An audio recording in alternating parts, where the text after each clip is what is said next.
அஸ்ஸலாமு அலைக்கும் வரஹ்மத்துல்லாஹி வபரகாத்துஹு. வீடியோக்குள்ளே போகிறதுக்கு முன்னாடி என் சேனலை சப்ஸ்கிரைப் பண்ணுங்கள். அதே மாதிரி என் வீடியோவுக்கு லைக் போடுங்க. ஆதம் அலைஹிஸ்ஸலாம் அவர்கள் காலத்தில் 2 மஸ்ஜிதுகள். அபுதார் ரலியல்லாஹு அன்ஹு அறிவிக்கிறார்கள், நான் நபி ஸல்லல்லாஹு அலைஹி வஸல்லம் அவர்களிடம், அல்லாஹ்வின் தூதரே, பூமியில் முதலாக அமைக்கப்பட்ட பள்ளிவாசல் எது என்று கேட்டேன்.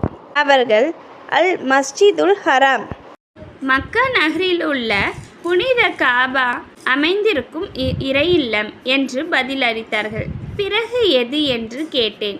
அவர்கள், ஜெருசலத்தில் அல் மஸ்ஜிதுல் அக்ஸா என்று பதிலளித்தார்கள். நான், அந்த இரண்டுக்கும் இடையே எத்தனை ஆண்டு காலம் இடைவெளி இருந்தது என்று கேட்டேன். அவர்கள் 40 ஆண்டுகள் என்று பதிலளித்தார்கள். பிறகு, நீ தொழுகை நேரத்தை எங்கு அடைந்தாலும் உடனே அதை தொழுதுவிடு, ஏனெனில் நேரப்படி தொழுகையை நிறைவேற்றுவதில் தான் சிறப்புள்ளது என்று சொன்னார்கள். இந்த ஹதீஸ் புகாரியில் இடம்பெற்றிருக்கு.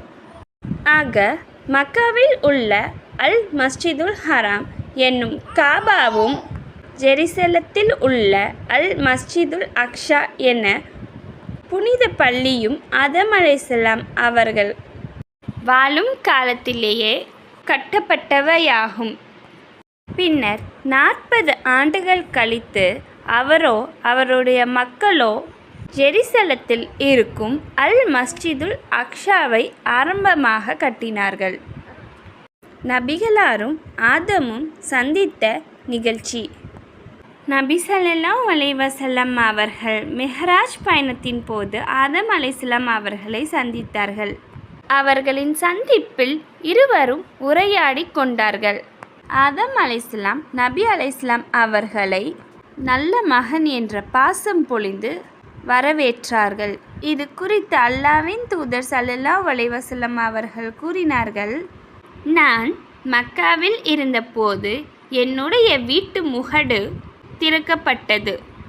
அதன் வழியாக ஜிப்ரீல் அலைஹிஸ்ஸலாம் அவர்கள் இறங்கி என்னுடைய நெஞ்சை பிளந்தார்கள். அதை ஜம்ஜம் தண்ணீரால் கழுவினார்கள். பின்னர் ஈமான் மற்றும் ஞானத்தினால் நிரப்பப்பட்டு ஒரு தங்கத்தட்டை கொண்டு வந்து என்னுடைய நெஞ்சில் கொட்டிவிட்டு, பிறகு ஜிப்ரீல் அலைஹிஸ்ஸலாம் அவர்கள் என்னுடைய கையை பிடித்து முதல் வானத்திற்கு என்னை ஏற்றி சென்றார்கள். முதல் வானத்தை அடைந்ததும் அந்த வானத்தின் காவலாரியிடம் திற என்றார்கள்.